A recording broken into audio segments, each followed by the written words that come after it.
Hello, everybody. Welcome to Off the Record with Judy on TogiNet.com. We're here live every Tuesday at 2 p.m. Eastern Time.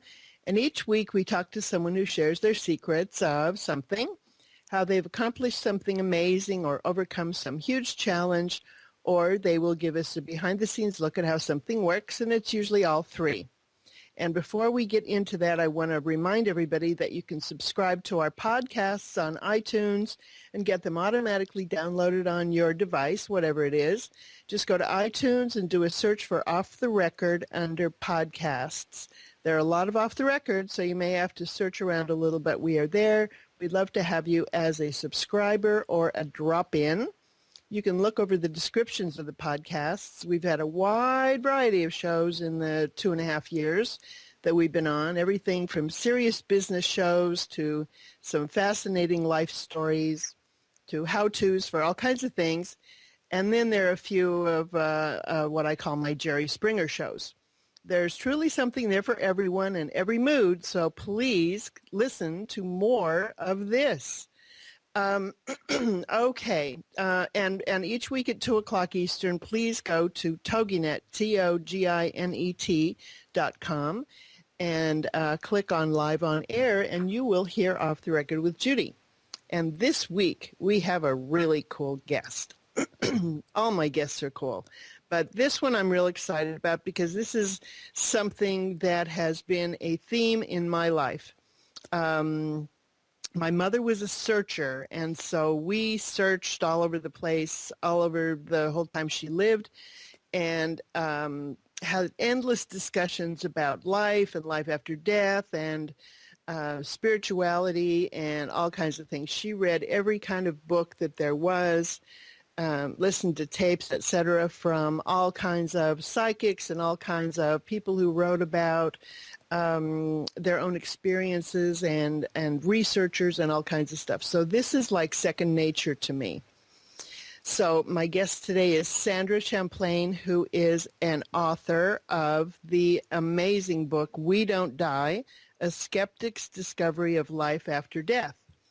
And I have been reading this book, and it has been changing the way I experience life.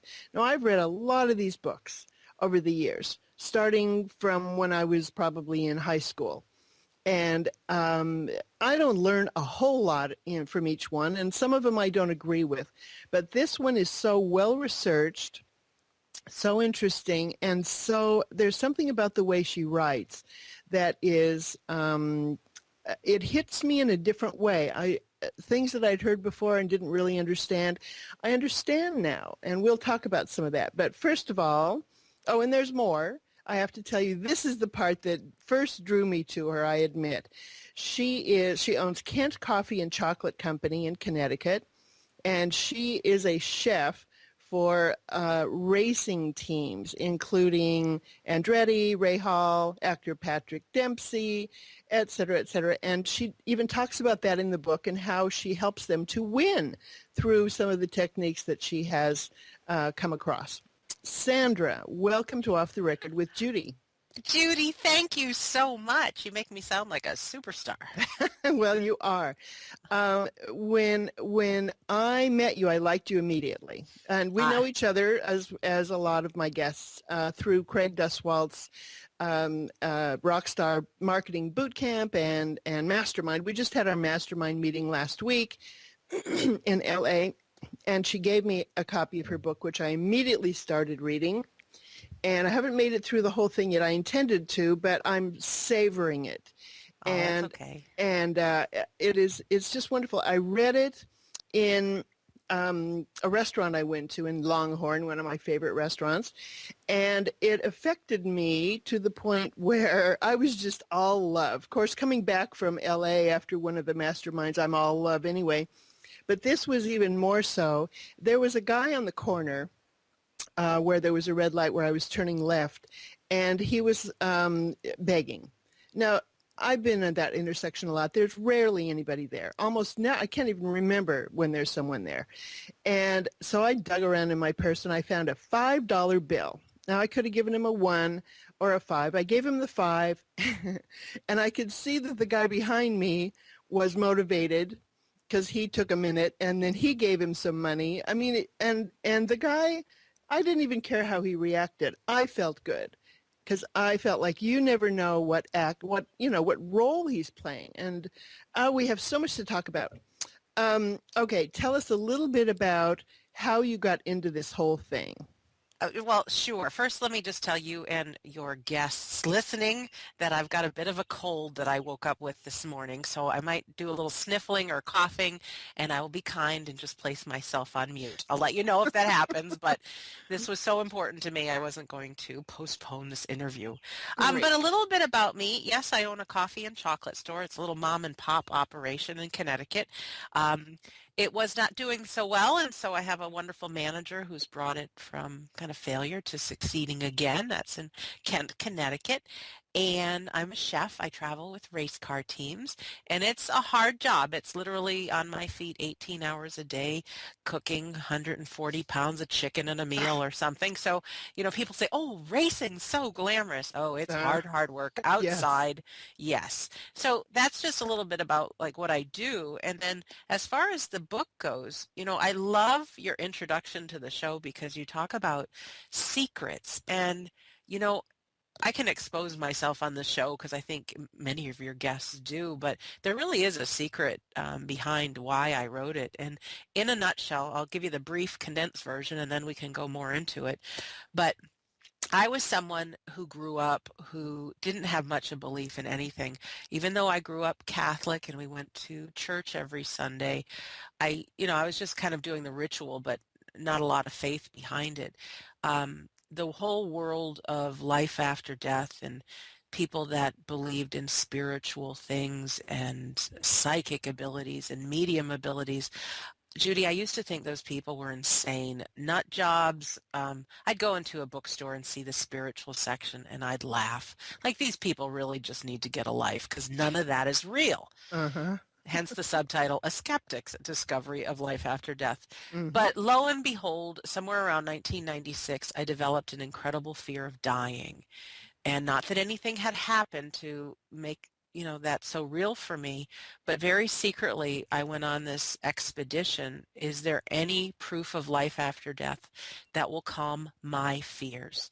And so I did. I searched in the world of science and medicine, near-death experiments experiences, dabbled in the psychic world, the mediumship world, physics, all over the place, had some life-changing moments. And for myself, by 2002, 2003, all my questions had been answered. Fear no more.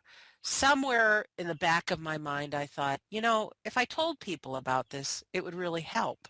But to be honest with you, there's those of us who need to be liked. And I was so frightened that if I came out with my story, people would think I'm a nut job, like those people I used to badmouth. And Mm-hmm. so I kept it all a secret.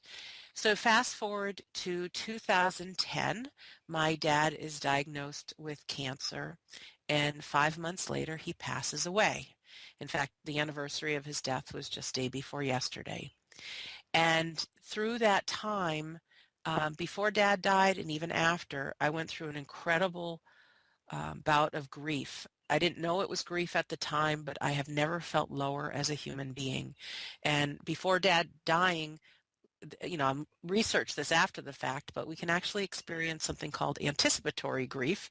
And you hear the Yes. story a million times how families fight and sibling relationships come apart and, all the pain of grief. Well, long story short, like I said, I hit an all-time low, as depressed as I could ever be. And my relationships with my siblings came apart when Dad died. I got called the greedy sister. I don't know how I got labeled that, but I did. And so I went on this little expedition to learn about grief, not only why it has to hurt so bad, but why this situation would take families apart. And it happens, 80% of relationships end in divorce when a child dies. There's over 1 million grief-related suicides a year, and I just had to get to the bottom of why. And so I found out what happens in our brain during the grieving process that most people don't know about. And I had this aha moment that this stuff helped me. It could help someone else. So I put together an audio called How to Survive Grief. I bought the domain name survivegrief.com, and people could just go there for free and download or listen to this audio. And within just 3 months of Dad dying, over 3,000 people in 15 countries had heard it. And this is just me posting it on Facebook maybe 5 times. So that going almost viral, and then the impact, people, Judy, would start to write me about how it eased their pain, how it helped them understand the phases that they were going through, how it helped them in relationships to each other, not fighting. And then the Mm-hmm. final straw that said, I need to get this information in the book, is people started responding that they chose not to commit suicide because of my words, because Wow. they understood this deep, dark place really was from a loss.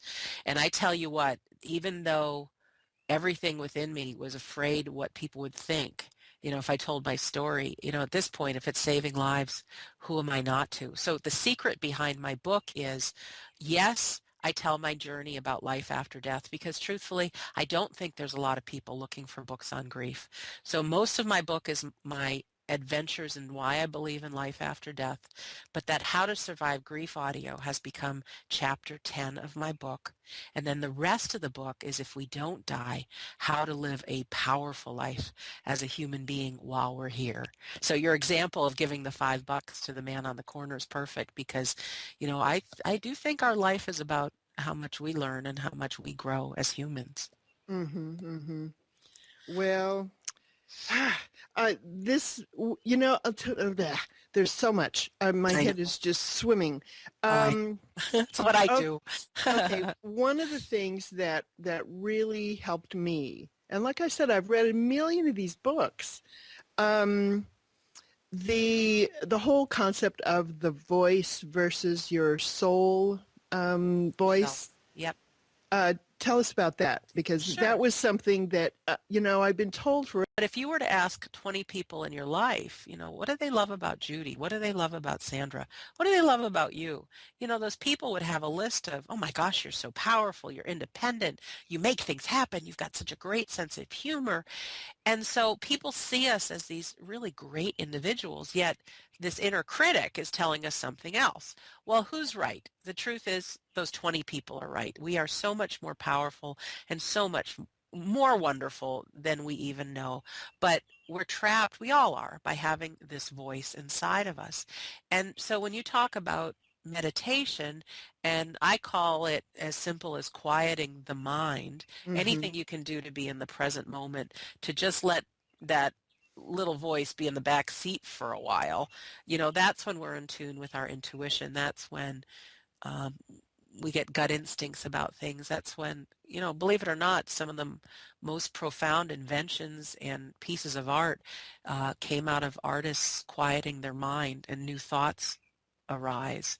And So that's to that's that's why we get our great ideas in the shower and places like Sure, that, right? because you're relaxed. And Yeah. um, tying it into me in the skeptics' discovery of life after death, there are so many people that say, it's impossible. Of course we die. There's no proof of life after death. And that's who I was. And but see, that was my little voice saying that. That's the, at the age of 30 something, I thought I knew it all. Like no one was going to teach me anything different.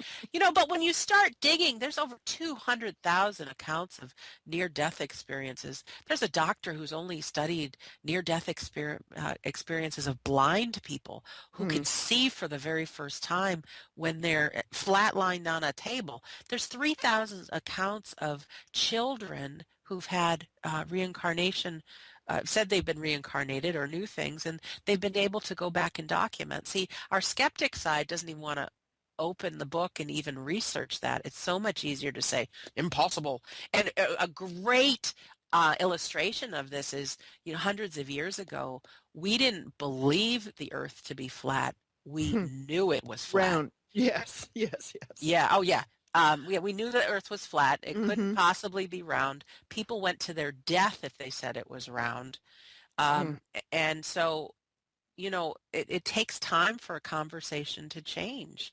And so our minds want to believe what we can see, what we know, what others have told us. And but so like you say, just having that distinction between the voice or the inner critic and who we really are, I think can shed some light. Like, who's listening to this conversation? It's easy to listen to our interview right now as, let her prove to me that it's real. Or, well, let me be open to this. Like, what's my little voice saying? Yeah, I do challenge everything. Well, let me be open. So we all have a choice in how to listen to that voice. That voice, I swear, it wants to live no matter what. It wants to kill everything in its path, that is getting in its way or that disputes it. There, I want to shoot it sometimes. It's like, shut the fuck up. Me too. You swear on your show. How about that? Yeah, well, wow. It's a first for me. Rarely. I know, but it's important. But it's true. I mean, it's so painful. Mm-hmm. But there's a I don't know if it's a catch-22 situation or whatever the phrase is.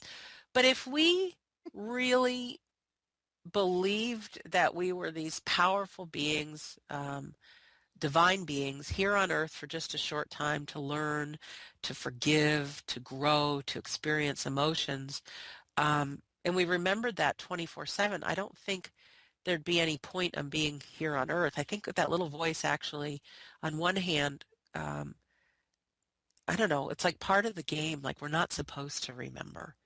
I think. I don't really know. This is just my 2 cents on it. But if we knew all the time, I don't think we'd get our money's worth out of coming this time around.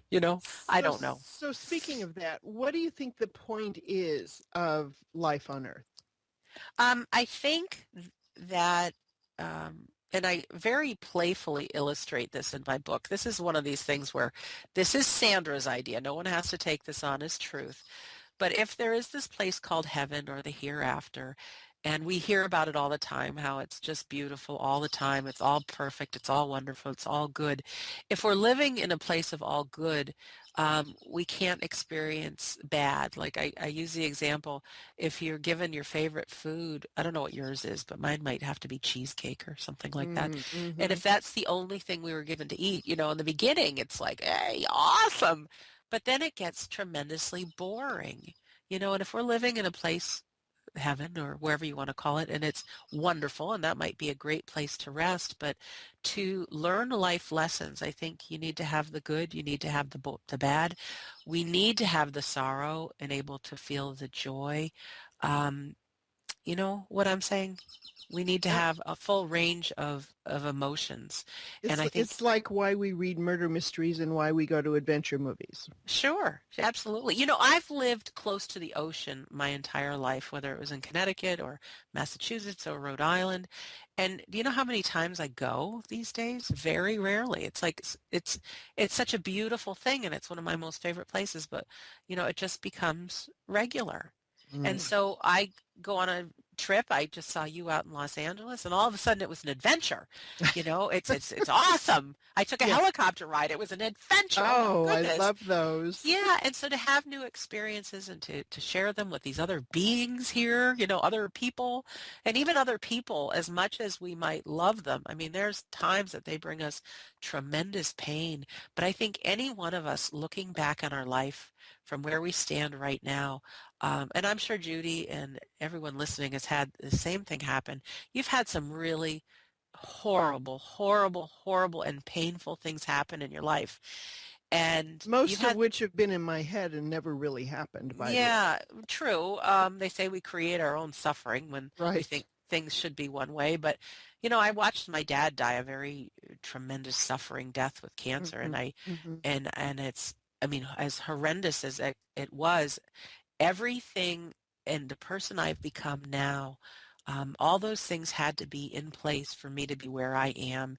And if I truly do believe that we don't die, and I do believe that, I believe there are, and we are all wonderful beings that have a huge potential in making a difference in the lives of other people. And I almost think my dad and I signed up for this in particular. Had Dad not gone the way he did, had my siblings and I had not fought the way we had, I would have never learned about the world of grief. And now between my book and that audio, there's 15 to 20,000 people that have gotten this message and have gotten a whole heck of a lot of help and comfort in their life. And so, like, I had to go through what I did to be here. And if you're going through something really terrible now and tremendously painful, although I might not have the answer, I do think there is a time where we can look back upon it and go, geez, this is how I learned from it. This is how I grew. This is how I was able to forgive. This is the understanding and the growth that I've gotten out of it.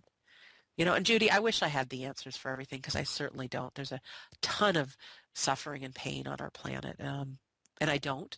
I'm speculating, but based on the course of my life, to come to a place of understanding that we don't die and that we are, whether you call them eternal souls or souls, and to get to a place where we want to make a difference for others. I mean, it sure is a gratifying experience, as I'm sure you know with your show. As now, one of the things that you talk about in your book is basically that we choose our life and maybe some of our playmates and some of the relationships and stuff and the roles we're going to play. And I've seen this in many other books, and I think I believe it. I'm open, but it seems really possible to me. I mean, my mother, for instance, had a life where she suffered and suffered and suffered her whole life with all kinds of physical problems. And she kept saying, man, this must have looked a whole lot different from that different perspective because this is rough. She says, I hope I get rid of all this in this life. I hope this pays off, so I don't have to go through it again. Right. But, and it would explain a lot of people who are in circumstances that are extremely difficult, to think that we chose them, ahead of time, kind of like, oh, let's do this in this life. One of the things about time, you talk about time being an illusion. And one of the things that I didn't understand that whole concept until I read, what's his name? Richard Bach's book, Illusions. Yes, great book. And one of the things that helped me understand it is, basically, how can things exist at simultaneously when for us everything is linear? And he said basically, okay, put a movie in and watch it. Well, okay, you take that movie out and you put another one in, and they both take place at the same time frame. Right. Great example. And so that was the first time I could, grasp this concept of time being an illusion. And that really helped. And you talk about that. And you also talk about the five senses. I want to talk about the five senses. Now, your contention, or at least one of the things that you're saying is a possibility, is that in heaven, or the afterlife, we do not have the same five senses. Well, I've really been mulling that one over. So explain a little bit about that. Sure. And I want to repeat, I've never been there, so I'm not 100%. Everything within the pages of We Don't Die are left to empower people to live life to the fullest right now. It's so easy to say you're driving down the road and all of a sudden a tree fell down in your path. Mm-hmm. Okay. It's really easy to go off on a tangent and be a victim of all this tree, and you could be kicking the tree and angry at the tree and spend days complaining to people how you hit the tree. Or you could say, you know what? It was me who chose to go that road instead of another one, and immediately get off the complaining and get back onto life. So I am all about being empowered, being responsible. Now, is it the truth? I don't know. But if you can be in a place of responsibility, you can live a much more powerful life. And as far as our five senses go, yes, I feel that, and there's a lot of people who have had these near-death experiences and moments of crossing over, if you want to call it that. And they say the world they see just seems so much more clear and real than what we experience now. And it makes it seem like this life here is just a dream. I want to give you a cool example. Um, for some reason, my book has been an opening for people who have never told their near-death experience story before, or men who have come forth that have had some strange spiritual thing that happened. And one of the race car drivers I cook for, who's won many, many championships, came to me with a never been told story before. And he said he had flatlined on an operating table after an accident. And he said that his grandmother and grandfather were right there to greet him, Hmm. and he felt like he had the choice whether to go with them or to come back to his body. And he said where he was seemed so much more real and bright in colors he's never seen before than the life he just lived. And looking back, it made it feel like this life that was just a dream to him. And he said he chose to come back to earth because he saw his mom and dad and brother crying. But he went on to live his life and win championships because he didn't have that fear of dying. And so without a fear of dying, there was no fear of living. And that's what he attributes to winning all the championships. He took more of an edge than other people did. Now, as far as the body goes, if heaven or wherever is like a dreamlike state, although vivid, I mean, we can all be in dreams that are incredibly, incredibly vivid. There's a difference between us. If we were to right now imagine as clear as we can imagine putting a piece of chocolate on our tongue.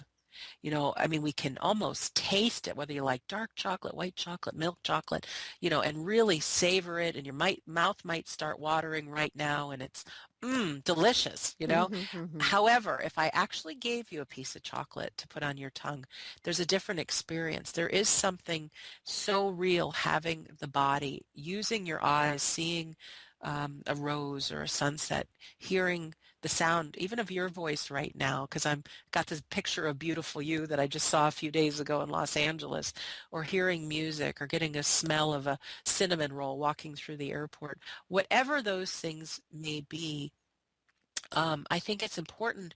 Let me put it this way. We often spend so much time in our head, the voice, Hmm. worrying, thinking about the future, that we're not paying attention to the present. And if Yes. we can take more advantage of our body and what we see and smell and hear and touch and taste, it brings a lot more joy in while we're here.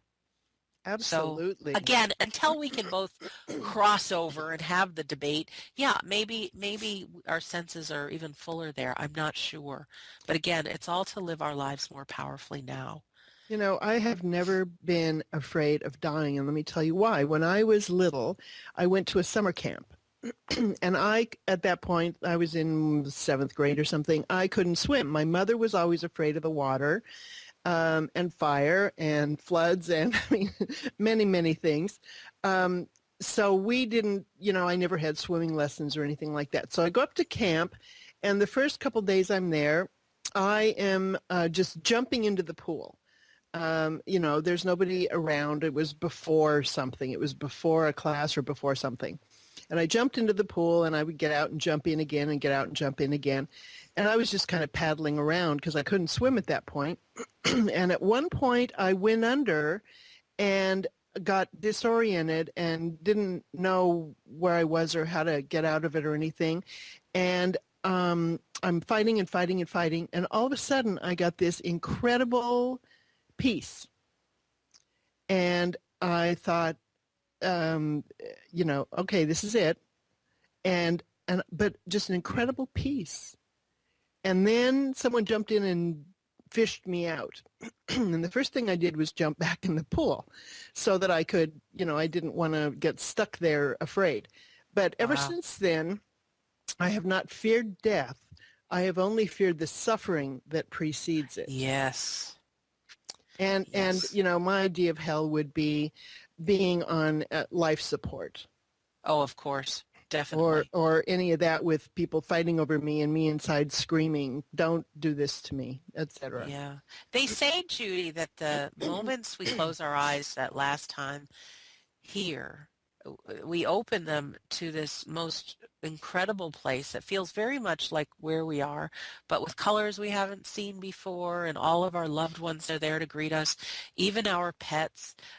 They say that there's a life review, not so much as to make you wrong for what we did or we didn't do, but Like we in actually, Defending Your Life, that oh, movie. that's Oh the God, best. I love that movie. Yeah, me too. But more so to look at it from the impact we had on others. And I thought, wow, that's awesome. When we open our eyes, to this new world, the voice has stopped. There's no more of Oh, this thank negative heaven. self-talk. I know. And just it's a place of peace and joy, and I love that. And so there's people often ask me, because we haven't gotten into yet why I believe in life after death and some of the cool things I've experienced, but there's a book called Do Dead People Watch Me in the Shower, which I love. It's really a good Yes. book too, because it's saying if we don't die and our loved ones are still around us, does that mean they're always here with us? No, I think that when someone passes away, and I love the term hereafter, because I think it's funny. We live in a society that if we can't see it or hear it or touch it, it's not real. But right Mhm. around us right now, we've got the wireless internet. I can't see it. I Right. can't see anything connecting my iPhone to God only knows where it goes, or a GPS or things like that. So there really is this invisible world around us. So I believe that that invisible world is happening right here. And so our loved ones, we're all made up of energy. This is proven through science. And so our energy, although the body is gone, our energy survives. Like a log burns, well, the log is gone, but the energy has now, it's become heat. So our loved ones cross over to the hereafter, and certainly I think they're only a thought away when we're sad, when we need them, when we need some inspiration. But for the most part, these souls have to continue learning. So I think there's more learning to be done in the hereafter. I don't think we're stalked 24/7 with people around us. I really don't. I do think we have a team of people, though, that are on our side and here when we need them. But it's back to that present moment. The psychics, the mediums, all those people have to quiet their mind and able to Yes. channel or get in touch with those folks that they see or hear. And I think that being in the present moment, and whether you call it meditation or being present, like that's our access way to um, being able to connect. You And know, our loved ones aren't gone. you talk about energy. um, my spiritual advisor can, if she sees a bug or a spider in her house, she can get it to go back outside. I have not been able to do that. But Wow. I'll tell you that my tree out in front, I bought a young tree, an ash tree, and it was doing great. It got through the summer last year when it was, 119 degrees. Well, what I did was I would go out, I'd water it myself, even though it's got a drip system, an irrigation system, and I would water it myself about once a week, and I would tell it how beautiful it was and how, how strong it was and healthy and how much I loved it. And so I left for a month, about 25 days to go on a cruise. And it wasn't that, hot when I was gone. It wasn't that, the wind didn't blow that much. I mean, there was really nothing that would threaten it. But when I came back, it was almost dead. Oh my. And I thought, what the heck? So I took pictures of it and I went up to Moon Valley Nurseries where I bought it, which is a wonderful place. And they guarantee it for a year. And my year was almost up. And I didn't know whether to say, look, you got to replace it or what. And I said, what's going on? And they quizzed me. They said, well, what did you do different? And I said, well, nothing. Well, before I left, I would water it myself about once a week, but it wasn't that much different. And I would talk to it, and he said, whatever you did to it, it got used to it, and when you left, it missed you. So do it again, and it will come back to life. Well, I have the most beautiful tree now. It is just thick and gorgeous and wonderful, and I talk to it. So when I go on my cruise this year, I have recruited my radio producer, Kelly St. Clair, to come out and water it once a week and talk to it and tell it how beautiful it is. That's awesome. Have you heard of the rice experiment that Dr. Emoto did in Japan? No. It's brilliant. He does a whole study about the molecules and energy of water, and he had thousands of families all over Japan boil a pot of rice, and then he'd have them separate it into two glass jars. So in one room, they were instructed to just happy thoughts about the rice, happy words, love the rice. I mean, this might sound silly, but it was all good feelings in that room alone with the rice. Now, in the second room with the second jar of rice, all negative words, bad mouthing the rice, negative feelings. If there were any negative feelings or yelling to be done, it was to be moved in with the room with that other jar of rice. Well, after a month's time, the families would take the two jars of rice and put them together. And this happened for thousands of families in Japan.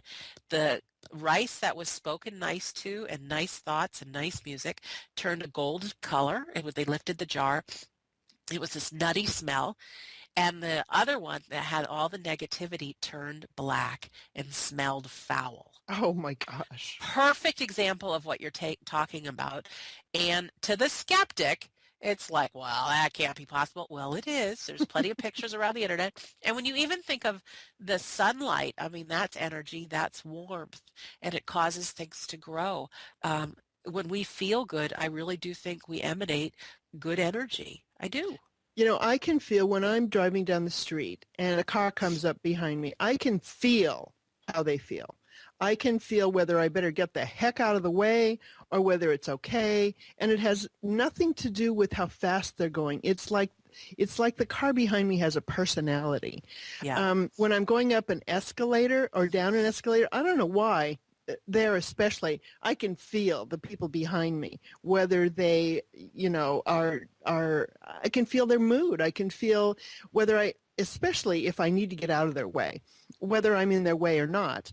If I feel negative energy, I mean, I can't tell you how many times I have moved over and waved somebody ahead of me.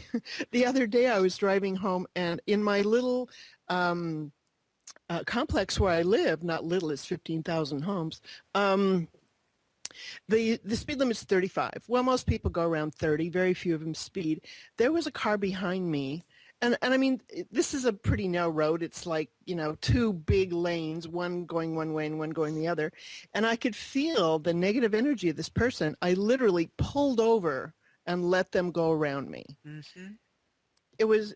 It's just very bizarre. There's so many things that we didn't understand that over the years we've come to understand that we thought were impossible that we now know are possible. I remember going to a church service in college. The name of the service of the sermon that day was The God of the Gaps. And in essence, what he said was, if we can't explain something scientifically, we say it's God. Well, God is so much more than what we can't explain scientifically, blah, blah, Sure. blah. But I remember that term. And every time I think, well, I don't know how something works, and we attribute it to God, I think that there's so much more order. And I marvel so many times at how whoever and whatever put all this together is an incredible logistician. The logistics of making everything work the way it does with everybody's input. I mean, have a committee meeting, for crying out loud, and with 8 people, and you've got nutsiness. How in the world do they do it with millions and millions of people? Do you know what blows my mind is every so often, just to humble myself, I think at one point in time, we were just planet Earth with the rock, with the water, with the earth, the sand, the trees, the plants. And out of all of just that, we have everything that we are looking at now. We have the books, we have the technology, we have buildings, we have televisions, telephones, lighting. Like at some point, our founding fathers, whoever was first here on our earth, made basic tools, which then became other things, and had basic huts, which then became houses. But when you think of how far technologically we have advanced, all just by first being given this raw earth, it's mind-blowing. And so I think the voice inside each one of us, I mean, we get used to everything that we have in front of us, and so it's no longer magical. But if we could go back 200 years and tell somebody 200 years ago that we were going to have something like a car, that it's going to have a radio, that voices are going to come out of a little box, not connected to anything. I remember when I first went to Disney World 25 or 26 years ago, there was something called the Carousel of Progress, and it showed a little boy in front of a computer, huge computer, and it said, someday there will be a computer in every house. And then there was another thing that people could actually see each other. And it's like, we've got FaceTime now on our iPhones, we've got Skype. And when I saw that as a kid, I thought, there's no way, that is Yep. so futuristic. Yep. But now it's like, oh, it's no big deal because we live it. So it's so easy for us to just be used to what's around us and not open and not believe that there's more to come, but there is. Well, I love it. Okay, on a whole different subject, tell us about EVPs. Okay. I might have, can you talk for a minute? I just need to cough. Sure. Okay. Okay. All right. So in this, I really recommend that you get this book, by the way. It is just mind-blowing. It is called We Don't Die, A Skeptic's Discovery of Life After Death. You can get it on in bookstores, hopefully. But okay, you can get it certainly on Amazon and barnesandnoble.com, et cetera, et cetera. And bookstores. Yes. You might have to ask them. They might not have a copy in stock, but just ask them. So electronic voice phenomena. First, I want to tell you that just a quick, my entry into this whole life after death thing was I took and I hope you don't mind I share this, my course in mediumship. Would that be all right, Judy? Absolutely. Okay.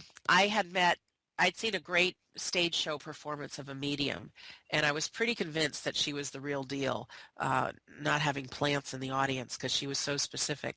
I took a 3-day course in mediumship with a woman named Doreen Virtue out in Laguna Beach, California, and her promise was if you were someone there, you can accurately tell the deceased people around others. So skeptic Sandra thought it was nonsense. Sandra, who was afraid of dying at that time, took the course under the radar, never told anybody that I went. Mm-hmm. The first thing she had us do was pair up with a partner, someone we didn't know. I didn't know anybody in the room. She says, I want to explain how mediumship is done, but we're not really going to do it. This is just a mock medium reading. So she says, nobody needs to be afraid. We're just going to play here. So she had us each take a partner, hold hands, close our eyes. She wanted us to imagine that our hearts were connected by some like invisible energy ray. She wanted us to create that it's a very safe space around us and politely ask if there's a deceased loved one around our partner that wants to come through and show themselves. Because we still retain our same personalities, which is a great thing. We still keep our sense of humor, all that good stuff. So because we were playing, it was full permission for me to make up and invent a person standing behind my partner. So with my eyes closed and I'm holding her hands, I made up that she had a man standing behind her, that it was her grandfather on her mother's side, that his name was Jan, that he was a fisherman in Denmark. And the coaching was just tell the story of whatever came into our mind. And I saw this man with blonde hair and blue eyes, a big gap between his front teeth. He was a smoker. He died of lung cancer. And very often there's some profound message that comes through. And so I said, well, I'm getting that your grandfather never told his daughter, your mom, that he loves her. He's, was a tough dad, but never spoke the word. So could you tell her that he loves her? So I was very matter of fact about it. I opened my eyes and I'm like, okay, it's your turn, being typical Sandra. And this woman had streams of tears running down her cheeks. She said to me, my grandfather's name was Jan on Mm. my mom's side. He was from Denmark. He worked on a fishing boat. He died of lung cancer, fit the description, and never had he said to my own mother that he loved her. Wow. Yeah. And so I get goosebumps just telling the Oh, story, yes. but it was real. And it's happened again since then. But it took me having a quiet mind. It took me having to just play. So I think Hmm. many times whether we have a dream of a loved one or we feel somebody's presence next to us, we chalk it off to our imagination. But I think, imagination can often be reality. So that was one of the things that I had done. And it wasn't enough, though, because, again, I've got a fear of people not liking me.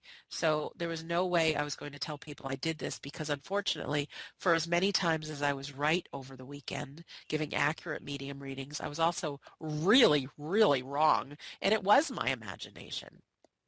So I was not ready to risk someone laughing at me that you're no medium, crazy. So I was looking for more and more evidence, and a person I found was Reverend Rita Berkowitz, who wrote a book, The Idiot's Guide to Communicating with Spirits. And it's a fun book, but Reverend Rita is not only a medium, she's a minister, but for 30 years, she not only tells you who she sees around you, but she'll draw a picture of that person. She draws portraits. And so in this book, and even if you want to look at some of these pictures, she's got a website called thespiritartist.com. And there's actual photographs as people as they lived, and then there's her drawings of them. And you'll see they're the same people, which Mm. is awesome. But um, Reverend Rita, long story short, introduced me to this world of what's called electronic voice phenomena. And it is using a tape recorder, digital tape recorder is what we used. I've never tried it on the iPhone, but I'm sure it's possible. And recording sounds of almost nothing. You need to have some kind of a background sound, whether it's a sound of birds chirping or a fan blowing or water running. Some people call it white noise. There was a horror movie that came out about EVPs, and it was called White Noise. And the community that does this electronic voice phenomena, they were up in arms because the only messages that have ever come through are messages of love or something funny. However, it got portrayed as this evil thing in the movies, which, Hmm. at least EVPs got some attention, which is good. But one of the things that I did is I took a class on electronic voice phenomena, again, under the radar. I never was going to tell anybody that I did this. But for 3 days, we learned all about how we are all energy, and even recording these sounds of background noises, the deceased can somehow manipulate the energy inside of a tape recorder. And then when you play it back, there's voices on it. And in the class, there were only 5 of us that took the class, and the instructors were so regular. I mean, they didn't seem far out woo-woo and new age. I mean, they're just a couple that have been doing these recordings for 17 years. Mm. And so they were the real deal. And it almost felt like a seance. We'd hold hands and we would just have the intention, of our loved ones putting voices on our recorders. And so when we did this, the instructor would upload our recordings into his computer, blare them, and really try to listen in for the whispers in the background sound. And so the instructors kept hearing things in my recordings, like they knew the name of my mom, my dad, my grandmother. There's some very specific messages, and I'm thinking, how the heck can you hear this? Because clearly they weren't reading my mind. They knew stuff, and they said, well, we've been listening, and it takes an art to listen to these sounds within the background sounds. And so our homework that night was to go back into our cabins and try to do one of these EVPs, electronic voice phenomena recordings, on our own.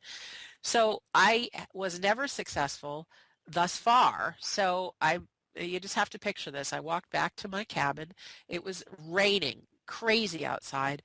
I was alone in my cabin. I had my small digital tape recorder. I pressed the record button, and I imagined my grandmother, my grandfather, my aunt and uncle at the foot of my bed. And Judy, I, honest to God, I felt like I'm talking to myself, but I said to them, if you guys are real and this is real and I'm supposed to help people believe in life after death, I said, I need you to talk really loud, because I needed that proof for myself. Right. And I said, so I'm going to let this record and then I'm going to say good night. So I let it record, not even a minute, and I said, good night. So all you should have heard on my recording is me saying that, plus the raindrops outside. However, I put my headphones on and put the end into my recorder. I didn't have a computer to help me with this or anything. I pressed the play button, and second number 45, 46, the hairs on my arms just stood up, and I had to keep pressing rewind, because what it says, and it says it in a man's voice, it says, good night, Sandra. Sounds like computer tone, but it says, good night, Sandra. And then two women whisper, good night, good night. And then there's another voice that sounds deep like a man that says, good night.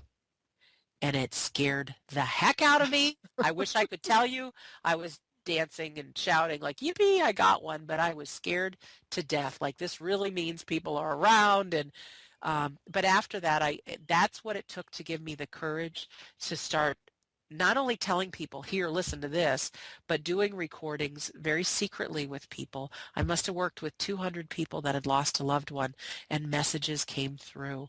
And messages, most of them were the I love yous that we could all hear, but there were also some very specific things.